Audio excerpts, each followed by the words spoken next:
Morning plus two. Today, beta, we are going to do some extractions of like your iron, like your copper, zinc and aluminium. तो कुछ elements के हम extractions करेंगे. All those processes we have already learned.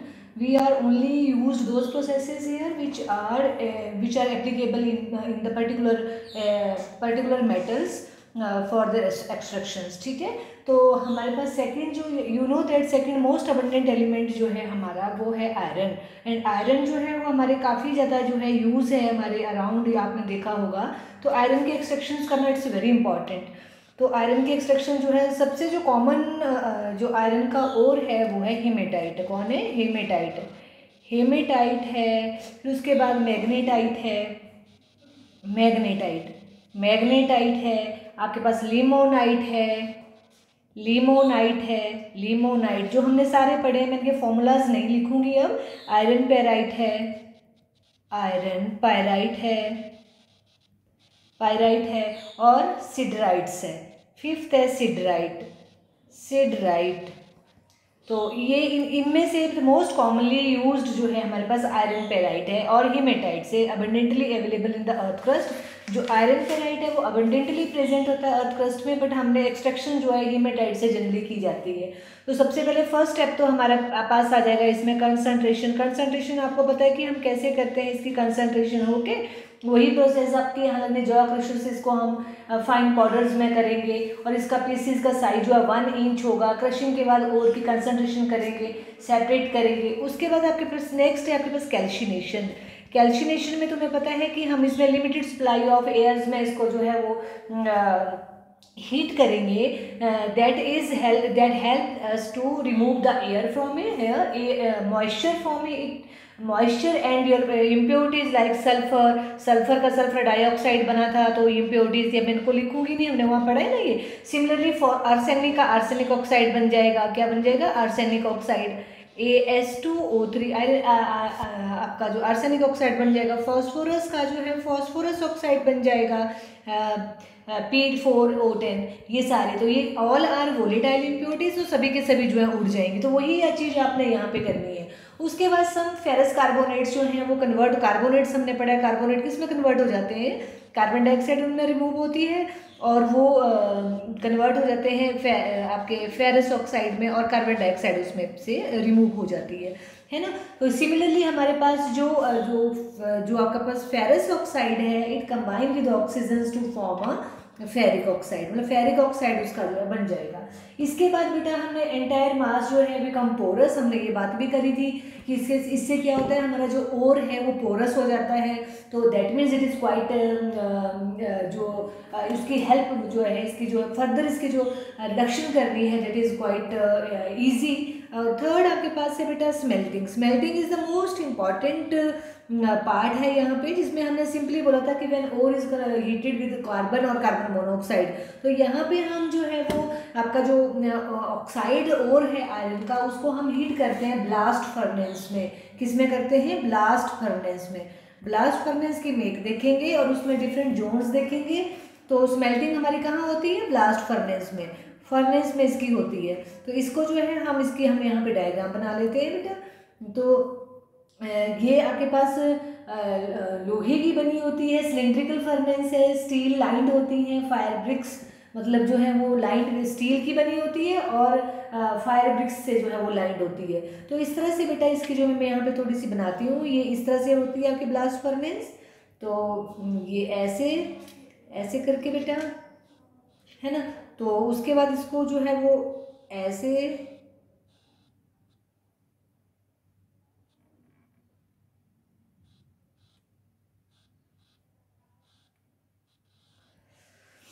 और यहाँ पे जो है वो टैपिंग होल है बेटा. इधर जो है वो टैपिंग होल है जिससे जो है वो आपका स्लैग निकलना है. और इधर जो है आपके पास ये ऐसे करके हम इसको ऐसे बना देंगे. और यहाँ पे टोयर्स हैं. टोयर्स क्या होते हैं? जिसमें से हमने ब्लास्ट ऑफ एयर जो है एंटर करनी है, हॉट ब्लास्ट ऑफ एयर इसमें से हमने एंटर करनी है. तो टोयर्स बोलते हैं इनको. तो दोनों साइड से जो है हमारे यहाँ से हमने टोयर्स हैं और ये ऐसे करके. ठीक है. और ऊपर जो है at the top of this furnace there is a cup and cone arrangement. Cup and cone arrangement क्या होती है कि जिसमें आपके पास जो जो चार्ज है, जो आपका जो आपने ओर डालना है, ओर के साथ आपने लाइमस्टोन डालना है और कोक डालनी है, कि मिक्सचर को चार्ज बोलते हैं, ठीक है। उस चार्ज को हम ऊपर से इंट्रोड्यूस करते हैं। और ये जो कप एंड कोन अरेंजमेंट इस तरह से होती है कि इसमें से जो जो वेस्ट गैसेज हैं वो अवे हो जाती हैं, और जो इम्पोर्टेंट गैसेज हैं दे रिमेन इंट्रैप्ड इन इट, ठीक है। तो ये इस तरह से जो है कप एंड कोन अरेंजमेंट है इसकी बेटा। तो ये ऐसे डायग्राम आपको याद करने की जरूरत नहीं, बट समझना बहुत ज़रूरी है यहाँ पे। तो यहाँ पे हमारे पास जो है वो इस तरह से हमारे पास जो है ये इस तरह से है ये, ठीक है। और यहाँ भी आपने ऐसे बनाना है,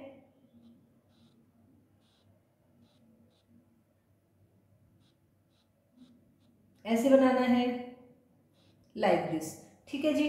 अब आप देखो बच्चे, ये आपके पास आ गया दिस। अब यहाँ पे हमने मैं इसको जो है वो ब्लैक से करती हूँ चार्ज। चार्ज में क्या क्या है, चार्ज में आपके पास जो है जो ओर है जिसकी आपने स्मेल्टिंग करनी है, और भी आपका आयरन ऑक्साइड।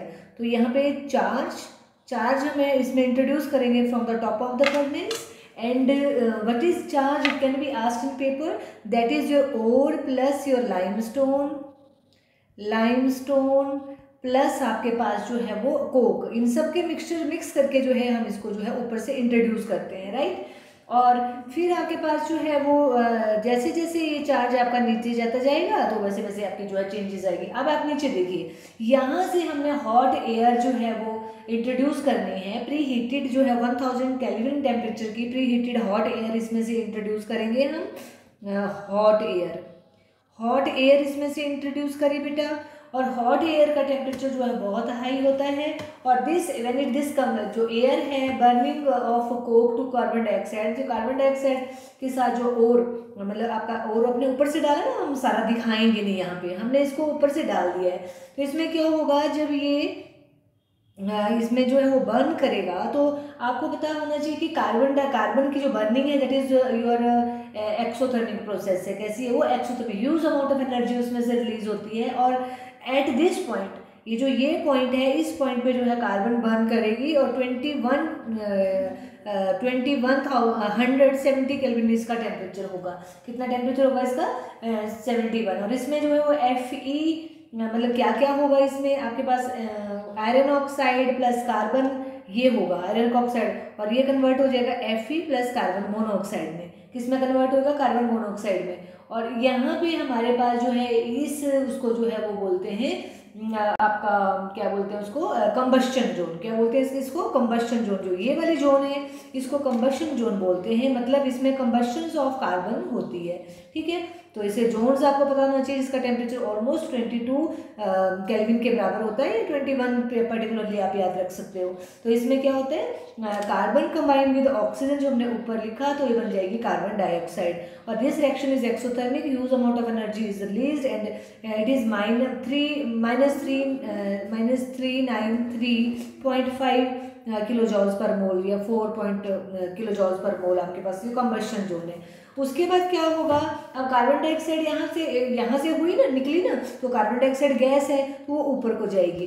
तो कार्बन डाइऑक्साइड जब गैस ऊपर को जाएगी तो ये कंबाइन करेगी आपके पास बेटा कार्बन से, जो carbon already it is present है, कार्बन से कंबाइन करेगी और कार्बन आपकी डाइऑक्साइड। तो कार्बन के साथ जब कार्बन डाइऑक्साइड कंबाइन करेगी तो then it makes carbon monoxide. Obviously जो हायर का आपका कार्बन डाइऑक्साइड है कंबाइन विद कार्बन तो that makes the carbon dioxide, ठीक है। और इसमें जो है वो एनर्जी चाहिए, और इसकी एनर्जी जो है वो कहाँ से आई, जो निचले वाले रिएक्शन कंबस्शन जोन से जो हीट इवॉल्व हुई वो कुछ अमाउंट ऑफ हीट जो यहाँ पे यूज हो गई, और इसलिए इसका जो टेम्परेचर है वो लोड हो गया जो इस जोन का, और इस जोन को बोला फ्यूजन जोन। क्या बोला इसको? Fusion zone. तो ये रिएक्शन जो है फ्यूजन जोन का है, फ्यूजन जोन जो है वो इसका नाम है।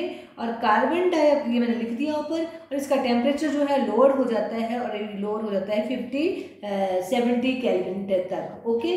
और 50-70 केल्विन तक जो है आपके पास आपने यहाँ दिखाना है कि ये आपकी जो है वो कौन सी है। अब ये आपकी फ्यूजन जोन है, इससे ऊपर वाला जो फ्यूजन जोन आ गया जहाँ पे आयरन मेल्ट करता है, dissolve carbon and silicon and phosphorus. तो ये आपके पास ये रीजन का याद रखना है। और फ्यूजन जोन में आपके पास जो Fe2O3 आपके पास जो ऑक्साइड है वो कार्बन के साथ कंबाइन करेगा और ये बना देगा उसमें आपका जो है आयरन, मोल्टन आयरन, और CO कार्बन मोनोऑक्साइड निकलेगी और ये हीट करेगी। ओके, तो ये आपके पास फ्यूजन जोन हो गया। उसके बाद आपके पास है स्लैग फॉर्मेशन। अगली जोन कौन सी है? Slag formation zone.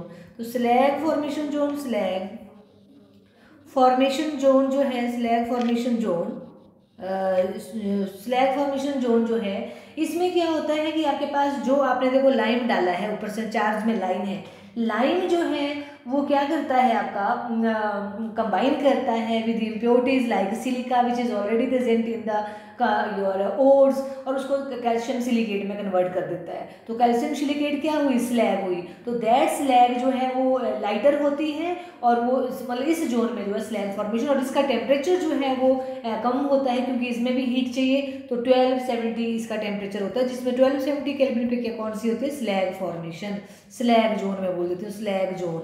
और स्लैग जोन में क्या क्या रिएक्शन होते हैं मैं नीचे लिखती हूँ। स्लैग फॉर्मेशन में क्या होता है, जो लाइम स्टोन है जब हीट करेंगे, उसको हीट लगी तो वो कन्वर्ट हो जाएगा कैल्शियम ऑक्साइड में और कार्बन डाइऑक्साइड में। अब कैल्शियम ऑक्साइड जो है आपका क्या है? लाइम है ना। तो ये आपके पास जो इम्प्योरिटीज प्रेजेंट है आयरन में सिलिका की, उसके साथ कंबाइन करके जो है कैल्शियम सिलिकेट बना देगा। क्या बना देगा? Calcium silicate which is your slag. क्या है? वो आपकी स्लैग है। ठीक है, तो इस तरह से जो है स्लैग फॉर्मेशन आ जाएगी। अब आपके पास ये जो स्लैग है ये कहाँ जाएगी? स्लैग क्योंकि लाइटर होती है तो ये ऊपर यहाँ रहेगी और इसको टैपिंग होल से जो है इसको जो है हम बाहर कर लेंगे। तो ये जो यहाँ से हमारे पास जो है वो स्लैग चली जाएगी। स्लैग ऊपर तो आपके पास चार्ज आप डाल रहे हो, जो मोल्टन चीज़ें हैं वो नेचुरली नीचे बैठ के फिर ऊपर जो बढ़ेंगी। तो ये आ गया आपके पास स्लैग। स्लैग जो है इससे हमने जो है बाहर निकाल लिया। ओके, उसके बाद बेटा आपके पास है नेक्स्ट जो आपके पास प्रोसेस है that is your reduction zone. कैसी है? Reduction zone.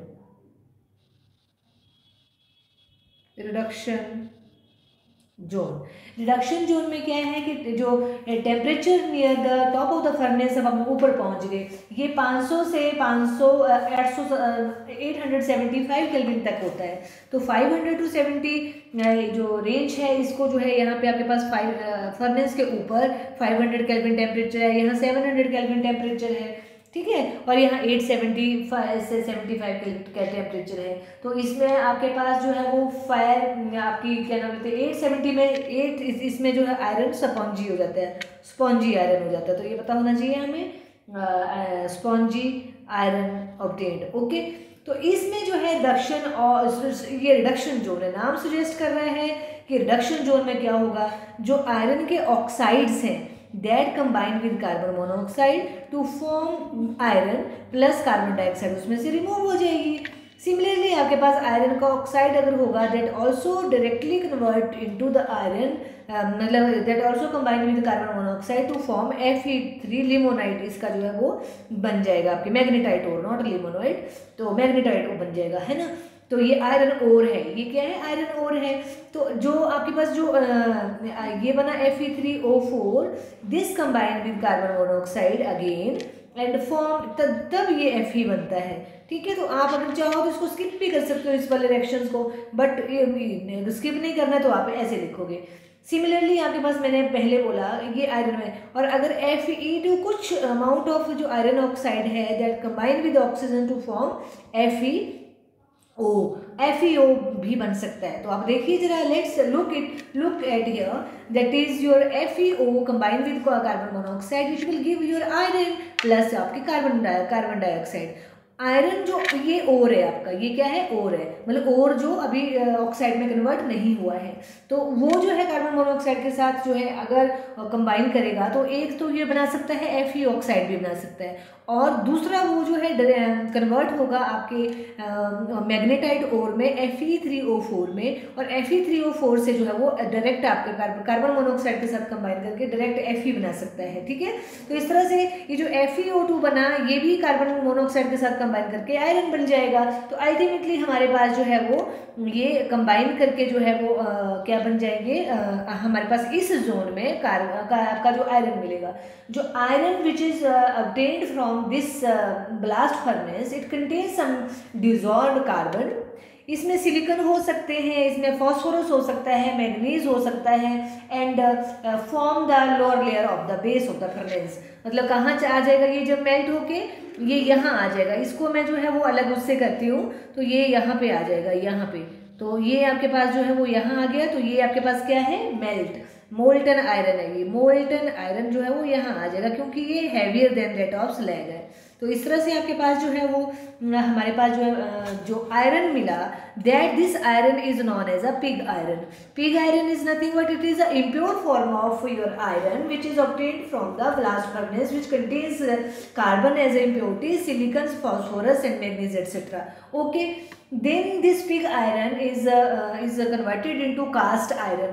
Cast iron जो है it is different from the pig iron in carbon content as well as in the properties. Okay, तो कास्ट आयरन जो है वो क्या कैसे बनता है, it is formed by scrap iron. मतलब स्क्रैप आयरन मतलब कैसे बनता है cast iron, formed from cast your scrap iron. Scrap iron से बनता है, और स्क्रैप आयरन जो है आपके पास उसको क्या चूरा लिया और उसमें जो है वो मिक्स किया कोक को मिक्स करते हैं बेटा, और इसको हॉट एयर ब्लास्ट में, मतलब फर्नेस में हॉट एयर ब्लास्ट इसमें से जो है इसको हीट करते हैं। तो जो कास्ट आयरन है इसमें जो परसेंटेज ऑफ योर कार्बन है that is your about your 3%। कितना होगा ये, अबाउट 3% उसमें जो है कार्बन की कंटेंट रहता है।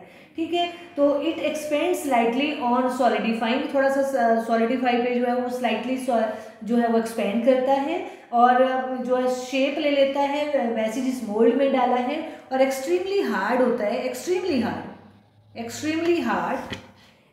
हार्ड होता है, बट ब्रिटल, और टूट जाता है, भुरभुरा होता है, हार्ड होता है पर ब्रिटल होता है, ब्रिटल हुआ है। ठीक है, तो melting point of cast iron is 1473 kelvin.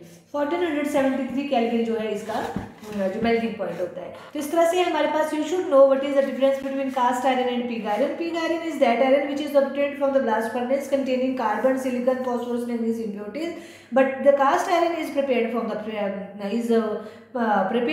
pig iron by putting the scrap iron and coke उसमें डालना है, coke and heat it in the blast of air is introduced in it, and then the amount of carbon present in your cast iron is 3%. Okay, अब हमने बनानी है बेटा wrought iron. Wrought iron के question पूछे जाते हैं। Wrought iron is the purest form of iron. तो preparation of wrought iron, the preparation of wrought iron. Wrought iron में जो है बेटा आपके पास जो इम्प्योरिटी जो कार्बन है वो content of carbon is not more than 0.5%। तो ऑलवेज रिमेंबर रोट आयरन में जो आपके पास इम्प्योरिटी आपकी कार्बन है वो 0.5% से ज़्यादा होती है। एंड कास्ट जो रोट आयरन है it is obtained from the 2.5 carbon and other impurities such as ये आपके पास कास्ट आयरन है उसमें ये इम्प्योरिटीज होती है। बट आपके जो आपका रोट आयरन है प्योर फॉर्म ऑफ आयरन है, और इसमें जो it contains less than 0.5% impurities. ठीक है, और इस तरह से हमारे पास जो है वो ये हमारे पास बनता है। ठीक है, तो कैसे करते हैं हम कास्ट आयरन को, कैसे कन्वर्ट करेंगे, उसमें percentage of carbon and the other impurities has to decrease, उसमें डिक्रीज करेंगे, और ये हम हीट करेंगे इसको किसमें, रिवर्बरेटरी फर्नेस में, और पडलिंग फर्नेस भी उसको बोलते हैं, और विद हीमेटाइट के साथ हम उसको हीट करेंगे रिवर्बरेटरी फर्नेस। और आपके पास जो है वो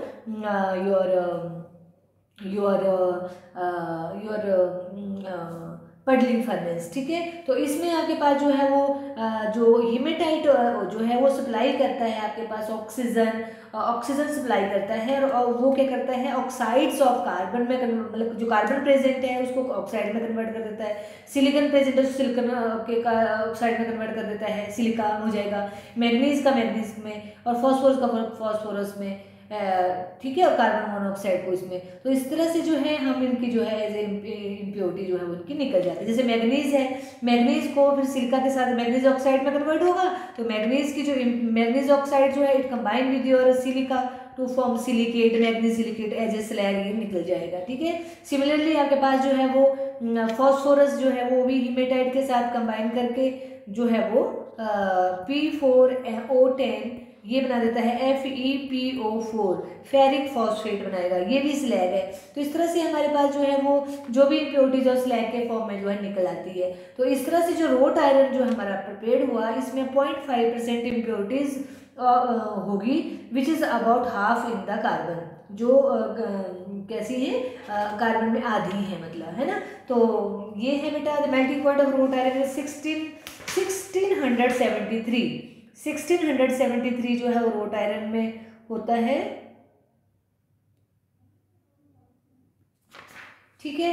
तो ये आपके पास जो है वो ये आ गया आपके पास रोट आयरन, तो आपको पता होना चाहिए आयरन्स के डिफरेंट फॉर्म्स। उसके बाद हमारे पास है एक्सट्रैक्शंस ऑफ कॉपर, क्या है आपके पास एक्सट्रैक्शंस ऑफ कॉपर। अब कॉपर जो है कॉपर ग्लांस से, कॉपर पेराइट से, मेलाचाइट से, कॉपर क्यूपराइट से, एजोराइट से, सारे हमने पढ़े हैं। तो extractions of copper from cuprous oxide, मतलब जो आपके कॉपर के सल्फाइड और जनरली होते हैं तो उनको हम सबसे पहले ऑक्साइड में कन्वर्ट करते हैं by froth flotation process which we have already learned या टॉक्ड अबाउट दैट, ओके। तो उसमें जो है वो इसके बाद यहाँ पे हम जो एलिंगम डायग्राम से जो है वो फॉर्मेशन ऑफ क्यूपर ऑक्साइड को जो है स्टडी करेंगे। तो there is a Ellingham diagram जहाँ से हम पता लगाएंगे कि एट व्हाट टेम्परेचर जो है हम इसकी जो है reduction of this copper oxide जो है पॉसिबल है। उसका क्या मतलब होता है, यहाँ पे हम थोड़ा सा लिंगम डायग्राम के बारे में थोड़ा सा यहाँ बोलेंगे भी।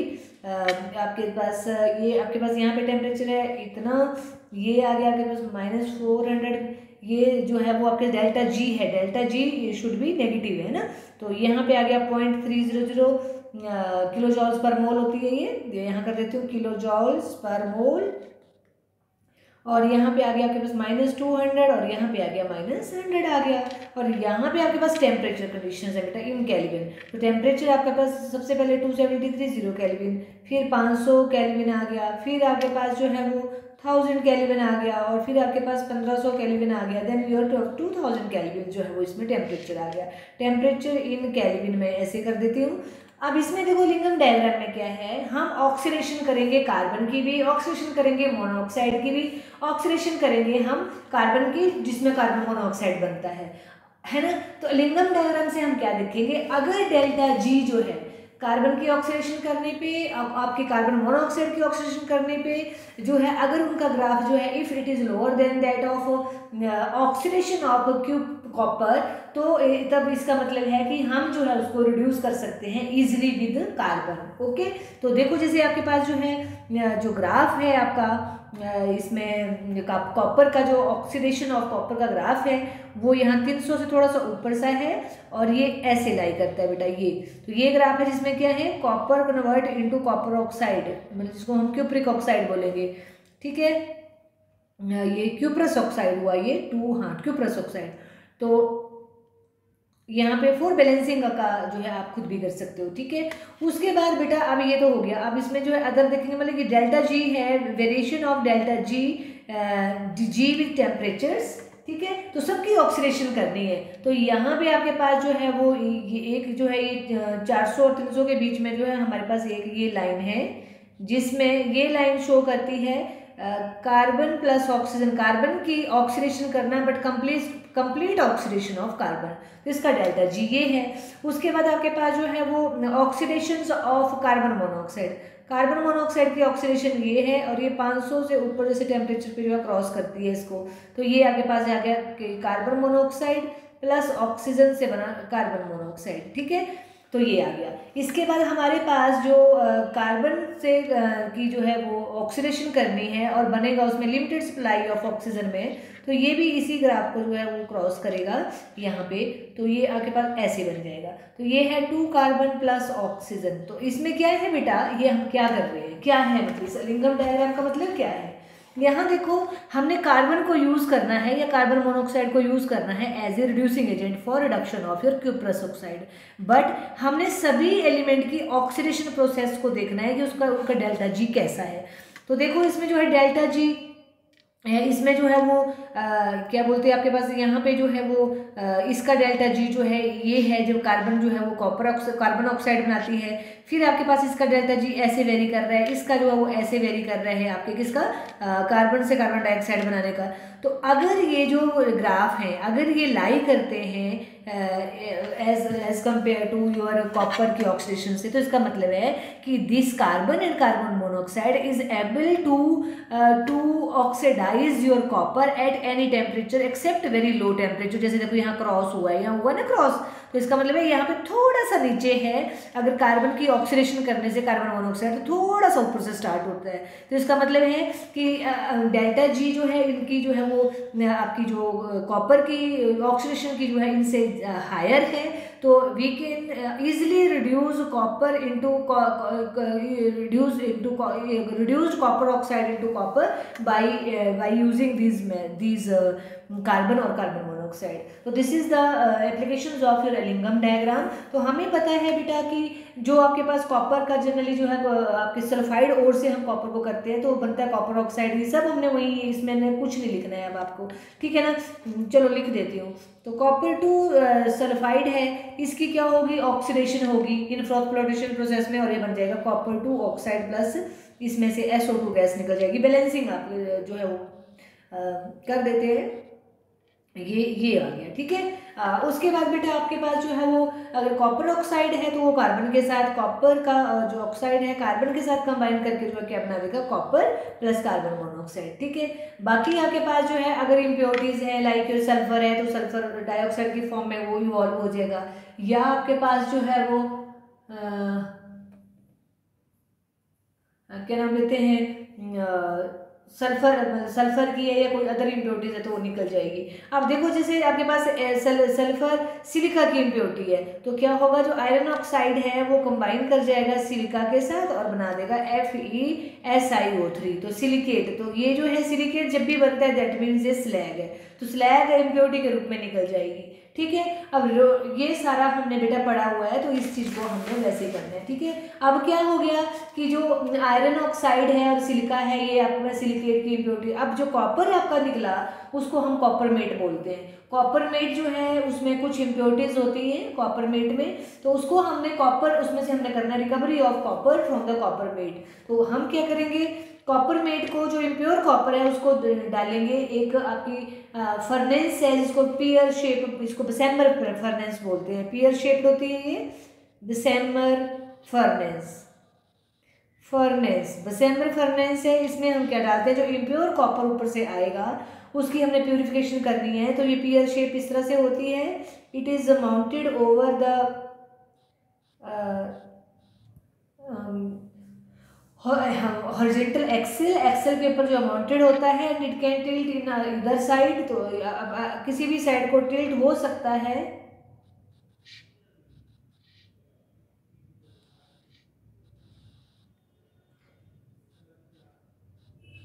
तो इस तरह से ये, और यहाँ पे हमने जो है कॉपरमेट को डाल देना है और कॉपरमेट को जो है हीट करते हैं इसमें बेटा खूब, मतलब काफ़ी हाई टेम्परेचर पे इसको हीट करते हैं। और हीट करने से क्या होता है कि आपका जो कॉपरमेट है वो मेल्ट करके जो है वो यहाँ, और जो इसमें इम्प्योर गैसेज हैं वो निकल जाती हैं। तो कौन कौन सी निकलती हैं, जैसे आपके पास इसमें फर्दर जो है क्या होगा, ट्रेसेस ऑफ आयरन सल्फाइड अगर रह गया है तो ऑक्सीजन के साथ कंबाइन करके वो बना देगा आयरन का ऑक्साइड और आपके सल्फर डाइऑक्साइड गैस है तो ये चल उड़ जाएगी। और ये आयरन का जो ऑक्साइड है ये कंबाइन करेगा स्मॉल अमाउंट ऑफ सिलिका के साथ, तो यहाँ पे सिलिका हमने एज ए फ्लक्स डाला है तो ये FeSiO3 स्लैग बनके ये भी रिमूव हो जाएगा, ठीक है। तो इस तरह से उसके बाद आपके पास जो कॉपर सल्फाइड है पार्शियली ऑक्सीडाइज, जो कॉपर सल्फाइड है वो पार्शियली ऑक्सीडाइज हो सकता है क्यूप्रिक ऑक्साइड में, ठीक है ना। तो जो कॉपर सल्फाइड है वो that can be partially oxidized with oxygen to form cuprous oxide, cuprous oxide and sulphur dioxide gas जो निकल जाएगी। This cuprous oxide and your cuprous sulphide ये आपस में ऑटो रिडक्शन करेंगे और इससे कॉपर बन जाएगा। तो ये सारा बेटा रिएक्शन हमने करे हुए हैं। अब इस तरह से जो हमारे पास कॉपर बना, इसको जो है ये आपका जो है वो इसमें जो है वो स्टिल इसमें जो है कौन कौन सी इम्प्योरिटी रह जाती हैं, सल्फर डाइऑक्साइड की इम्प्योरिटी, आपके पास नाइट्रोजन की इम्प्योरिटी, आपकी ऑक्सीजन की इम्प्योरिटी, ये एस्केप फ्रॉम द मेटल, ये मतलब इम्प्योरिटीज होती हैं जो जब हीटिंग करने से जो है वो निकल जाती हैं, उड़ जाती हैं, ठीक है। बट 99% प्योर होता है ये जो आपका इस तरह से जो ब्लास्ट फर्नेस, इससे जो आपकी डिसम्बर फर्नेस से जो आपका कॉपर निकला ये 99% प्योर होता है।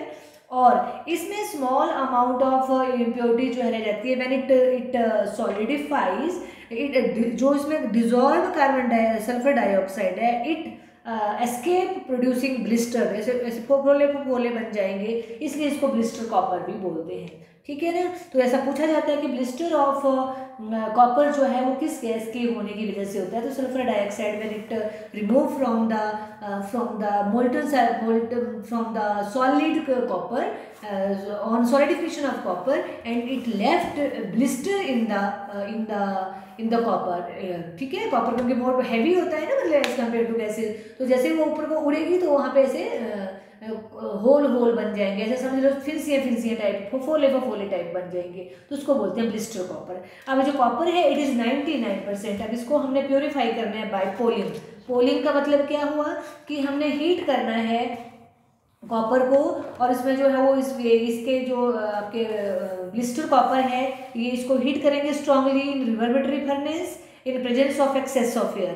Impurities are either removed as a volatile oxide or converted into slag.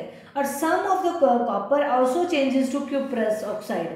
And this जो some of copper क्या हो जाएगा, वो जब इतने से ऑक्सीजन में करेंगे तो उसमें क्या हो जाएगा, वो क्यूप्रस ऑक्साइड में कन्वर्ट हो जाएगा इसमें, ठीक है, इन प्रेजेंस ऑफ ऑक्सीजन। तो दिस क्यूप्रस ऑक्साइड इज जो है उसमें हम क्या करेंगे, ग्रीन पोल जो है लेंगे और उससे जो है वो ग्रीन पोल से स्टर करेंगे किसको, कॉपर को। तो उससे क्या होगा, जो ऑक्साइड्स है ये उसके आपके जो, क्योंकि ग्रीन पोल्स में जो है वो ऑर्गेनिक कंपाउंड्स पे प्रेजेंट होते हैं, हाइड्रोकार्बन प्रेजेंट होती हैं, they combined with oxygen to form carbon dioxide वगैरह, और उड़ जाएंगे और आपके पास जो कॉपर बचेगा वो प्योर बचेगा, ठीक है। और इसको और मतलब इस तरह से जो पोलिंग के बाद जो कॉपर मिला हमें वो 99.5% प्योर है। इसकी फर्दर प्योरिफिकेशन करेंगे by electrolytic refining. Electrolytic refining हमने डिटेल में करी है बेटा, सेम चीज़ जो है वो यहाँ कर लेनी है, और कॉपर की ही इलेक्ट्रोलिटिक रिफाइनिंग करी है, जिसमें हमने जो है एनोड जो है बनाया था इम्प्योर मेटल का, क्रूड मेटल जो इम्प्योर मेटल है, और कैथोड जो था बनाया था प्योर मेटल का। तो इस तरह से हम इसको जो है वो एक्सट्रैक्ट कर सकते हैं। उसके बाद हमारे पास है एक्सट्रैक्शंस ऑफ जिंक जो है इसके और पता होने चाहिए, zinc blende, calamine, zincite, franklinite and willemite. इसमें भी सबसे पहले हम क्या प्रोसेस करेंगे जिंक की एक्सट्रैक्शंस में, उसकी पहले कंसंट्रेशन करेंगे जिंक की एक्सट्रैक्शंस में क्या करेंगे, पहले कंसंट्रेशन करेंगे नंबर 1, फिर रोस्टिंग करेंगे। रोस्टिंग में क्या होता है आपको पता है, एक्सेस ऑफ एयर में किया जाता है, तो जो जिंक सल्फाइड है वो कन्वर्ट हो जाएगा जिंक ऑक्साइड में, और sulphur dioxide as a gas ये उड़ जाएगी। इसको बैलेंस कर लेते हैं 2 से, यहाँ पे 3 आ जाएगा, यहाँ पे 2 आ जाएगा, यहाँ पे 2 आ जाएगा, बैलेंसिंग आनी चाहिए बेटा। उसके बाद जो आपके पास जिंक ऑक्साइड है इसकी करेंगे रिडक्शन, और रिडक्शन जो है it is done with the help of carbon Coke के साथ 1673 केल्विन टेम्परेचर, तो ये बन जाएगा जिंक प्लस कार्बन मोनोऑक्साइड, ठीक है। अब ये यहाँ भी आपके पास जो है वो एलिंगम डायग्राम से हम देखेंगे कि क्या हमारे पास जिंक की रिडक्शन जो है वो करना है कि ईजी है कि नहीं है, ठीक है। तो फिर से वही हमारे पास यहाँ पे 96 -6, यहाँ पे -500, यहाँ पे -400, यहाँ पे -300, यहाँ पे -200, यहाँ पे -100। इधर को क्या हो रहा है, delta G in kilo joules पर मोल। तो ये आपके पास इस डेल्टा जी है। और इधर को हमारे पास क्या था 273 केल्विन टेम्परेचर, 500 केल्विन, फिर आपके पास जो है वो 1000 केल्विन आ गया, फिर यहाँ पे आपके पास 1500 केल्विन आ गया, फिर यहाँ पे आपके पास 2000 केल्विन आ गया। ठीक है, तो इसमें हमने जो ग्राफ है कार्बन के वो चेंज नहीं होने हैं बेटा, उनमें मत वो चेंज नहीं होगी क्योंकि तो सेम ही चीज़ रहेगी। जैसे आपके पास था कार्बन से कन्वर्ट होना, कार्बन से नीले से करते हूँ, कार्बन से कार्बन मोनोऑक्साइड में कन्वर्ट होना, तो ये ग्राफ जो था हल्का सा 300 से ऊपर से स्टार्ट होता था और ये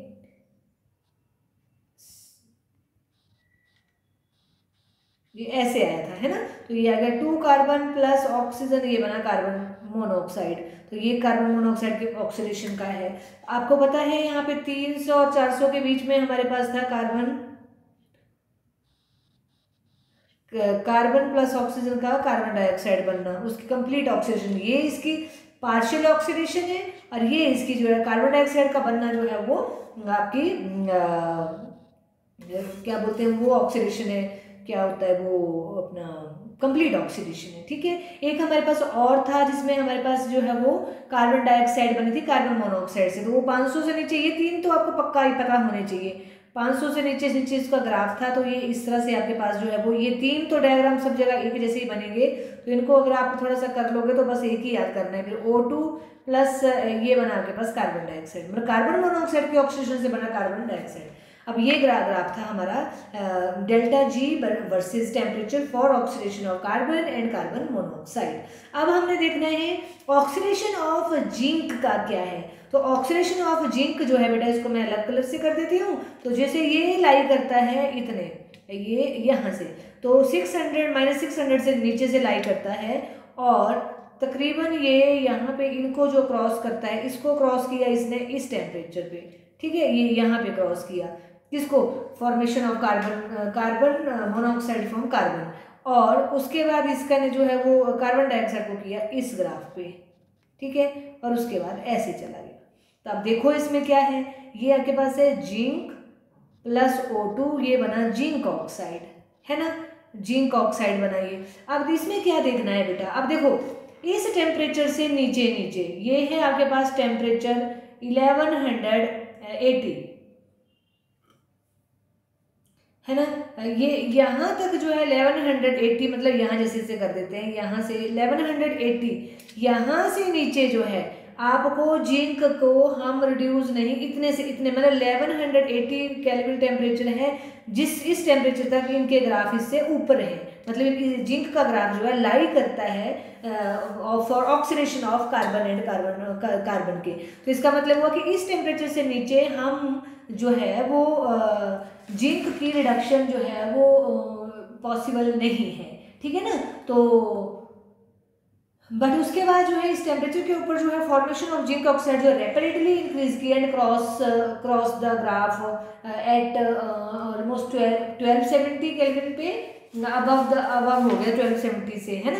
तो यहाँ पे जो है वो अबव हो गया 1270 केल्विन में अबव हो गया। इसका मतलब क्या है कि इतने हाई टेम्परेचर, अगर हम टेम्परेचर 1270 या मतलब आप 1180 से ऊपर जो है वो इतना टेम्परेचर हमें देना पड़ेगा, तब आपका जिंक जो है वो क्या होगा, रिड्यूस होगा, है ना। तो इजीली रिड्यूस होगा बाय कोक अबव 1270 से ऊपर जो है वो रिड्यूस होगा, क्योंकि इस ग्राफ के बाद, यहाँ के इस टेम्परेचर के बाद जो है वो graph of your Greaves energy जो है more than that of graph of oxidation of oxygen carbon and carbon monoxide. ठीक है, यहाँ कार्बन मोनोऑक्साइड के पैरेलल चला हुआ, तो वी कैन ओके। तो अबव 1270 केल्विन टेम्परेचर पे जो है हमें हीट करना पड़ेगा या स्मेल्ट करना पड़ेगा आपके जिंक ऑक्साइड को विद कार्बन और कार्बन मोनोऑक्साइड में। ठीक है ना, तब ये जो है पॉसिबल है, possible reduction of zinc oxide. ठीक है, तो ये आपके पास है। उसके बाद आपके पास है बेटा इसी में ही हमने फिर रिफाइनिंग करनी है। अब हमने पढ़ा है रिफाइनिंग जो है फ्रैक्शनल डिस्टिलेशन से कर सकते हैं या इलेक्ट्रोलिटिक मेथड से। फ्रैक्शनल डिस्टिलेशन में हमने बोला था कि जिंक के और इसमें होते हैं, क्योंकि फ्रैक्शनल डिस्टिलेशन हम उसको रिटॉर्ट उसमें ऐड बॉयल करते हैं और जो है वो हम इसको जो है वो कैडमियम का जो है लो बॉइलिंग होता है लिविंग बिहाइंड, एंड जिंक जो है मेटल इन ग्लिस्टेरिन फ्लास्क जो है रह जाता है। कौन रहता है living behind? Zinc metal. Cadmium का जो बॉइलिंग पॉइंट है वो अगर उसमें इम्प्योरिटीज अगर कैडमियम है तो वो ज़्यादा कम होता है, तो वो बॉयल करके निकल जाएगा, उसको वहाँ कर लेंगे हम लग बॉटल में। और आपका जो जिंक है वो आपके डिस्टिलेशन फ्लास्क में जो है वो रह जाएगा। इलेक्ट्रोलिटिक रिफाइनिंग बिल्कुल वैसे ही करनी है जैसे हमने कॉपर की है। इसमें दो चीज़ें जो है, दो टर्म्स यूज होती हैं बेटा। एक होती है जिंक डस्ट, बड़े रिएक्शंस में लिखा होता है कि जिंक डस्ट, और जिंक ग्रेन्यूल्स या granulated zinc. Zinc dust and granulated zinc, granulated zinc, zinc dust and granulated zinc. तो जिंक डस्ट जो है वो कैसे बनती है? ये बनाई जाती है बेटा जब हम जो आपका मेल्टेड जिंक है उसमें से एयर जो है वो उसमें डालते हैं, ब्लास्ट ऑफ एयर उसमें से पास करते हैं, तो जो जिंक है वो छोटे छोटे फाइन पाउडर में कन्वर्ट हो जाता है, उसको हम बोलते हैं जिंक डस्ट। ठीक है। और ग्रेनुलेटेड जिंक जो है कैसे बनाया जाता है? में मोल्टन जिंक को जो आप पोर करते हैं कोल्ड वाटर, तो ग्रेनुलेटेड तो थोड़े ग्रेन्यूल्स बड़े बड़े बनते हैं, इसमें ऐसे बनते हैं। इसमें ब्लास्ट ऑफ एयर जो है वो ब्लास्ट ऑफ एयर जो है मोल्टन जिंक से ब्लास्ट ऑफ एयर इसमें इंट्रोड्यूस करते हैं। ब्लास्ट ऑफ एयर तो बनता है जिंक डस्ट। और अगर हम जो है क्या करेंगे, जिंक ग्रेनुलेटेड जिंक कैसे बनता है? जब हम मोल्टन जिंक जो है, मोल्टन जिंक को जो है कोल्ड वाटर में डालते हैं, कोल्ड वाटर। ठीक है, कोल्ड वाटर ऐसे लिख दिया।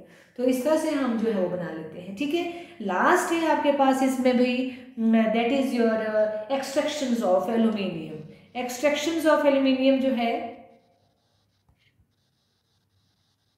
एक्सट्रैक्शंस ऑफ एल्यूमिनियम, ठीक है। ये बॉक्साइट ओर से Al2O3 2H2O, क्रायोलाइट से Na3AlF6 क्रायोलाइट हो गया। फेल्सपार होता है KAlSi3O8, और माइका आपके पास फॉर्मूला होता है KAlSi2O10OH ट्वाइस। तो ये आपके पास जो है वो दिस इज योर क्रायोलाइट, ये आपके पास फेल्सपार है, और ये आपके पास जो है वो माइका। और बॉक्साइट का फॉर्मूला तुम्हें आता है ये Al2O3 2H2O, ये आपका बॉक्साइट है। तो ये सारे इसके ओर हैं। अब इसको जो है बेटा जो एक्सट्रैक्शंस ऑफ एल्यूमिनियम है वो हम बॉक्साइट ओर से करते हैं, but it is difficult to मतलब इसका जो इसकी जो इलेक्ट्रोलिसिस है मोल्टन बॉक्साइट की, it's a difficult because two कारणों के कारण। एक है आपके पास कि इसका जो मेल्टिंग पॉइंट है it is quite high, that is not provided with normal by supplying normal electricity. Number second है आपके पास नॉर्मल हीट बोल सकते हैं। और दूसरा आपके पास जो है वो it is not a good conductor of very good conductor of electricity. इस चीज़ को करने के लिए हम इसमें जो है वो क्या कर देते हैं, क्रायोलाइट डालते हैं। किस में डालते हैं? बॉक्साइट में। एडिशन ऑफ क्रायोलाइट से क्या होता है कि इसका जो मेल्टिंग पॉइंट है वो डिक्रीज कर जाता है अप टू 1173, और उससे पहले इसका टेम्परेचर जो मेल्टिंग पॉइंट है दैट इज़ क्वाइट हाई, और 22 समथिंग था, 21 कुछ ऐसा जैसा टेम्परेचर इसमें था। ओके। तो इसमें जो है वो करेंगे, फिर इसमें जो है इलेक्ट्रिसिटी कनेक्टिविटी इंक्रीज कर जाती है, और इसमें हम क्या करते हैं, कार्बन रॉड्स को जो है डिप करते हैं। ऐसे इस तरह से आपके पास मैं बना देती हूँ। इस तरह से आपके पास जो आयरन टैंक है, आयरन टैंक, यहाँ पे जो है वो टैपिंग होल,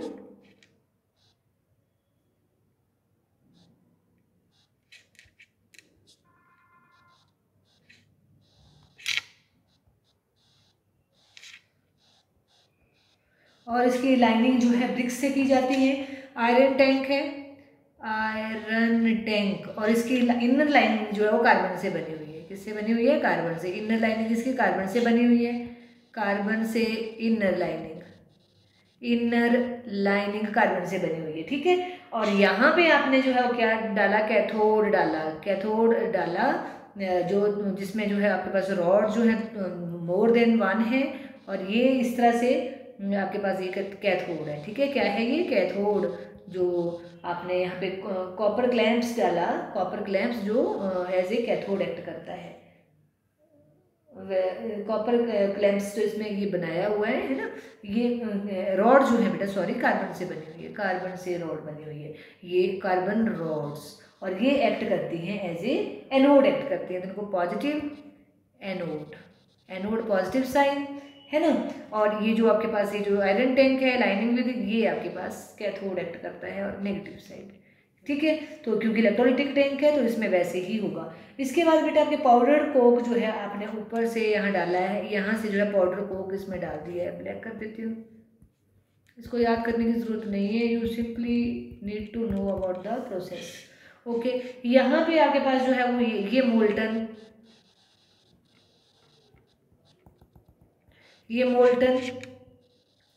मोल्टन क्या है, Al2O3 प्लस Na3Al क्रायोलाइट डाला हुआ है ना।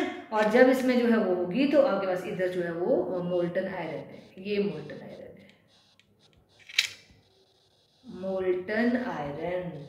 ठीक है, तो क्या है, एट योर कैथोड जो है, कैथोड पे क्या होता है, एड कैथोड, ये पता होना चाहिए इलेक्ट्रोलाइटिक टैंक में। एड कैथोड जो एल्यूमिनियम है जो मेल्ट है, मोल्टन है ना, इट टेक कैथोड पे हमेशा जो है वो क्या होती है, रिडक्शन होती है, तो इलेक्ट्रॉन लेगा और एल्यूमिनियम लिक्विड बन जाएगा और नीचे सेटल हो जाएगा। और एट एनोड, एनोड पे क्या होता है, आपके कार्बन की ऑक्सीडेशन होती है और बन जाता है कार्बन मोनोऑक्साइड, और 2 इलेक्ट्रॉन ये देता है, और साथ में कार्बन की जो है वो क्या बोलते हैं उसको, ऑक्सीडेशन होती है और कार्बन डाइऑक्साइड में, तब भी ये इलेक्ट्रॉन्स देता है। तो इलेक्ट्रॉन कौन ले लेगा, आपका क्या, आपका एल्यूमिनियम ले लेगा। तो इस तरह से में जो है वो एनोड पे कार्बन जो है ऑक्सीजन के साथ ऑक्सीडेशन होती है उसकी, और एनोड पे जो है वो एल्यूमिनियम की जो है वो क्या बोलते हैं उसको, रिडक्शन होती है, तो वो एल्यूमिनियम में कन्वर्ट हो जाता है। और जो एल्यूमिनियम है आप उसको जो है हम एट द यहाँ पे हम इसको जो एल्यूमिनियम, यहाँ से नीचे एल्यूमिनियम है तो यहाँ पे एल्यूमिनियम जो है हम कलेक्ट कर लेते हैं, outlet for aluminium, outlet for aluminium, और इसको जो है बाद में रिफाइन कर लेते हैं बाय डिफरेंट प्रोसेसेस में। ठीक है, अब बेटा आपको है uses of aluminium, copper, zinc and iron, ये हमारी कॉमन प्रैक्टिसेस है, एक बार जरूर करना है। यूजेस ऑफ कॉपर किस में होता है, जिंक क्या होता है आपके अराउंड जो है, so many things are made up of zinc, copper, iron, है ना, तो वो सब आप इसमें एक मोस्ट इंपॉर्टेंट थिंग है, that is some important alloys है, जैसे स्टेनलेस स्टील है। स्टेनलेस स्टील जो है एक टेबल दिया हुआ है, इसको याद करना है, ये आपको कॉम्पिटिशन्स में आती हैं। स्टेनलेस स्टील जो है वो इसको ऐसे याद रख सकते हो, फेनिक्रो, FECR, निक्रो, निकर मतलब क्रोमियम, तो आयरन, निकल, क्रोमियम परसेंटेज है, आयरन सबसे ज़्यादा। स्टील की बात आ गई तो उसमें आयरन ज़्यादा होगा, 73, क्रोमियम 18 और निकल 8। ठीक है, और ये जो है यूटेंसिल्स बनाने के काम आता है, ऑटोमोबाइल पार्ट्स में बनाने आता है, कटलरी के बनाने आता है। निकल स्टील भी होती है, जब निकल मेंशन कर दी तो ना निकल उसमें ज़्यादा होगा। तो FE, कई बार ये पूछे थे कि स्टील में कार्बन, निकल ये तो कौन सा नॉन मेटल होता है, तो कार्बन होता है, तो यहाँ पे कहीं मेंशन नहीं किया, but carbon is there always in any steel. तो FE, आपने देखो कई स्टील्स को जंग लग जाता है, तो दैट मीन्स उसमें लोहा है ना। तो FE आपके पास निकल स्टील में आयरन होगा 96 to 98 पर पार्ट उसका, और निकल जो है आपके पास 2 to 4 पार्ट होगा। फिर इनबार जो है वो लो एक्सपेंशन ऑन हीटिंग, इसकी एक्सपेंशन कम होती है, और ये मीटर स्केल में आता है, और मेजरिंग इंस्ट्रूमेंट में, क्लॉक, पेंडुलम में, क्योंकि इसकी एक्सपेंशन जो है वो कम होती है। तो इनबार जो है वो बनता तो निकल और उससे ही है, पर परसेंटेज उसमें 64 and 36 की होती है। ठीक है, उसके बाद क्रोम में क्रोमियम होगा, ये टंगस्टन स्टील में टंगस्टन होगा, कार्बन तो होगी, सिलिकॉन स्टील में सिलिकॉन होगा। फिर एक एल-निको है, सब याद करने हैं, मैं तो सिर्फ वो बता रही हूँ जो थोड़े से ज़्यादा इंपॉर्टेंट है। तो ये एल-निको, इनबार भी इंपॉर्टेंट है। एल-निको में देखो एल्यूमिनियम, निकल, सॉरी निकल, एल्यूमिनियम में निकल, एल-निको में एल्यूमिनियम, फिर निकल एंड कोबाल्ट। क्योंकि स्टील है ये तो इसमें आयरन आपने अलग से लिखना है। तो इस तरह से ये स्ट्रांगली मैग्नेटिक होता है और परमानेंट मैग्नेट के बनाने के काम आता है, जिसमें क्या क्या होता है, आयरन, एल्यूमिनियम, एलनी को याद रखना है ना। और उसके बाद आपके पास मैग्नीज स्टील में मैग्नीज होगा, कार्बन होगी और आयरन होगा। तो इस तरह से हमारे पास बेटा ये चैप्टर जो है वो फिनिश हो गया। होपफुली आपको इस चैप्टर समझ आया होगा बेटा, तो अच्छे से तैयार करना है और जो है वो मेहनत करनी है, ठीक है। अब नेक्स्ट वीडियो लेक्चर्स में हम मिलते हैं, I think with the P block elements, yes, P block elements के साथ हम मिलते हैं। Okay, bye.